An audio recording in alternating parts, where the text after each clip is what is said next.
కావాలనే మీ కలను నెరవేర్చుకోండి. సంప్రదించండి హెగ్డే ఫెర్టిలిటీ, హైదరాబాద్, తెలంగాణ.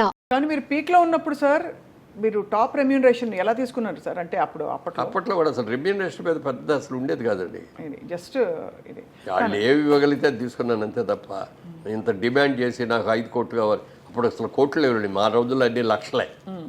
10 లక్షలు కావాలి, 20 లక్షలు కావాలని కూడా ఏ రోజున అడగల. నేను మ్యాక్సిమం తీసుకున్న ఈ రోజు వరకు నేను తీసుకున్న మ్యాక్సిమం రెమ్యూనరేషన్ అంతా అంటే 5 లక్షలు.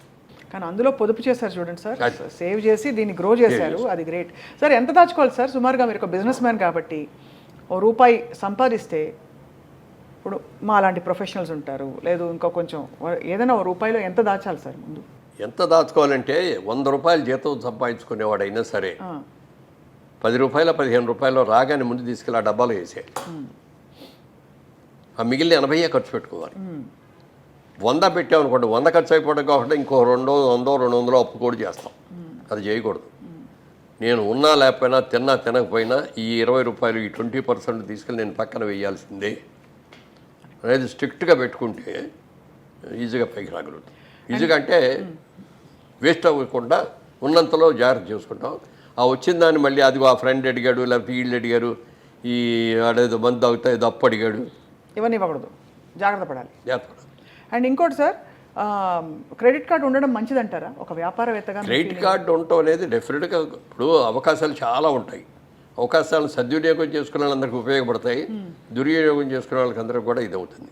మీరు అమెరికా లాంటి దేశంలోకి వెళ్ళి చూస్తే క్రెడిట్ కార్డు అని ప్రతి దగ్గర క్రెడిట్ కార్డు, డబ్బు డీలింగ్ ఉండదు అసలు. అవును. పెట్రోల్ కొడుచుకున్నా క్రెడిట్ కార్డే పెడతారు, షాపింగ్కి వెళ్ళినా కూడా క్రెడిట్ కార్డు ఇస్తారు, అన్ని చోట్ల ఇదే. ఇక పండగలు వచ్చాయి, క్రిస్మస్ లాంటి పండగలు వచ్చాయంటే అసలు ఎన్ని కొట్టేస్తారో చెప్పడానికి లేదు. అవసరం ఉన్నాయి లేని అన్నీ కూడా. ఆ రోజు జేబులో డబ్బులు ఉండక్కర్లా, క్రెడిట్ కార్డు తీసి ఇస్తారు, వాడు దాంట్లో పెడతాడు, ఇచ్చేస్తాడు. అది ఆ క్రెడిట్ కార్డు అప్పులు తీర్చడానికి మళ్ళీ బోల్డెన్ అప్పులు చేసే సందర్భం అదే కదా. అందుకే క్రెడిట్ కార్డు ఏంటంటే అవసరానికి జేబులో డబ్బు కాకుండా ఇది కూడా ఒక కరెన్సీయే. పేపర్ కరెన్సీ కంటే కూడా ఇది ఒక, కానీ అది హద్దుకు మించి ఖర్చు పెట్టడానికి కాదు. అంతే కదా, అదే అది ఉంది కదా. రేపు చూసుకుందాలే, వచ్చే నెల కడదాంలే అని అనుకుంటే అప్పు చేయడం చాలా తేలిక, కానీ అప్పు తీర్చడంలో సేవ్ చేసుకోవడం అనేది చాలా కష్టం. అది తెలుసుకోవాలి. స్టాక్ మార్కెట్లో డబ్బులు పెట్టచ్చా సార్? ఇవన్నీ మౌలిక సూత్రాలు అసలు పెట్టండి. నాకు దాని మీద నమ్మకం లేదు. స్టాక్ మార్కెట్లో మీరు ఎప్పుడు భూమినే నమ్ముకున్నారు, లేదంటే వెంచర్స్ ఏదైనా వెంచర్ ఉంటే దానిలో పెట్టారు? నేను పార్లమెంట్లో కూడా మాట్లాడేటప్పుడు ఒక కథ చెప్పాను. ఒక రోజున ఒక వ్యాపారి వచ్చాడు పల్లెటూరులోకి. వచ్చేసి మీ ఊళ్ళో కోతులు ఉన్నాయని తెలిసింది, కోతులు కొంటాను నేను, కోతికి 10,000 చొప్పున ఇస్తాను అన్నాడు. ఊళ్ళో వాళ్ళందరూ పిచ్చాడు చూసి ఇదేంటి కోతులు కొనుక్కోవటం ఏంటి, కోతికి 10,000 ఇవ్వటం ఏంటి అని అందరూ చూశారు. ఎవరో కొంతమంది ఈడేదో 10,000 ఇస్తున్నాడు కదని చెప్పి 4 కోతులు 10 కోతులు తీసుకెళ్ళి వాడికి ఇస్తే అందరికి 10,000 ఇచ్చాడు. వెళ్ళిపోయాడు. వాడు వెళ్ళిపోయిన తర్వాత నిజంగా కోతికి 10,000 ఇచ్చారంటే ఇచ్చారని నేను చూపించాడు. ఈసారి మనం జాగ్రత్త పడాలి అనుకొని నెక్స్ట్ టైం వాడు ఇంకో నెలలో వచ్చాడు. మళ్ళీ ఈసారి 15,000 ఇస్తానన్నాడు కోతికి. అందరూ ఎగబడ్డారు. ఓ 50% మనుషులు ఎగబట్టారు, కోతులు తీసుకొచ్చారు, ఇచ్చారు. మూడోసారి వచ్చాడు, 25,000 ఇస్తా, నాకు కోతులు కావాలి అన్నాడు. అప్పటికి అయిపోయినాయి కోతులన్నీ. ఊళ్ళో ఉన్న కోతులన్నీ అంత ముందే కొనేసి తీసుకెళ్ళిపోయాడు. ఎక్కడ కోతులు లేవు. 25,000 ఇస్తానంటాడు. పక్క ఊళ్ళోకి వెళ్తే 20,000కు దొరుకుతున్నాయి. అక్కడికి వెళ్ళి 20,000 కొనుక్కొని కోతులు తీసుకొచ్చేసి వీడికి అమ్మారు. అర్థమైంది సార్. అర్థమైంది కదా. ఆ 20,000కి అమ్మింది ఎవరు అంటే వీడే. అదే అందుకని అదే అర్థమైంది. మన దగ్గర 5,000కి 10,000కి కొన్న కోతుల్ని మనకి 20,000కి అమ్మాడు. అది ఎంత గోల్డెన్ ఇదే సార్ ఇది. అయితే ఇప్పుడు స్టాక్ మార్కెట్ కూడా అలాంటిదేనండి. ఏ రోజున ఏ రేట్లు ఎందుకు పెరుగుతున్నాయో తెలియదు, ఎందుకు పడిపోతున్నాయో తెలియదు. ఇది బ్రహ్మాండంగా ఉంది అని అందులో పెడతాం. అంటే ఏదైనా డబ్బు సంపాదించడానికి కష్టపడి సేవ్ చేసుకుందాం అనుకున్న విలువ ఇది ఆర్టిఫిషియల్గా ఏదో పెట్టుబడి పెట్టేసి ఊరినే వచ్చేసింది. ఒక లాటరీ వచ్చింది అని అంటే దాంట్లో కూడా వచ్చినప్పుడు బాగానే ఉంటుంది, సంతోషంగానే ఉంటుంది. కానీ హార్డ్ ఎర్న్ మనీ అనే దానికి ఉన్న విలువ ఈజీ మనీకి ఉండదు. ఈజీ మనీ ఎలా వచ్చిందో అలాగే బాగుంది. హార్డ్ ఎర్న్ మనీ మనం జాగ్రత్తగా కాపాడుకుంటాం కదా సార్. అది. అండ్ ఫైనలీ సార్, రియల్ ఎస్టేట్లో డబ్బులు పెట్టాలంటే మీ సలహా ఏంటి సార్? చాలామంది ఇవాళ జయభేరి అనగానే one of the most trusted names. So మీ సలహా ఏంటి సార్? డెఫినెట్గా మంచిది. మాలాంటి ఉద్యోగస్తులు ఎవరైనా సరే, ఇప్పుడు నా ఇంటర్వ్యూస్లో నేను చెప్పిన ఇట్లాంటి మాటలు అన్నీ కూడా విని చాలామంది ల్యాండ్ మీద ఇన్వెస్ట్ చేశారు. నేను ఎక్కడికో వెళ్తా అంటే ఏమండి మీ ఇంటర్వ్యూ చూసామండి, మీరు చెప్పింది ఇది బాగుందండి, నేను కూడా ల్యాండ్ కొన్నానండి, ఏదో ఇన్ని స్థలాలు కొనుక్కున్నానండి, బాగా పెరిగినాయండి, డబల్ అయినాయండి, ట్రిపుల్ అయినాయండి అని చెప్పిన వాళ్ళు ఎంతోమంది ఉన్నారు.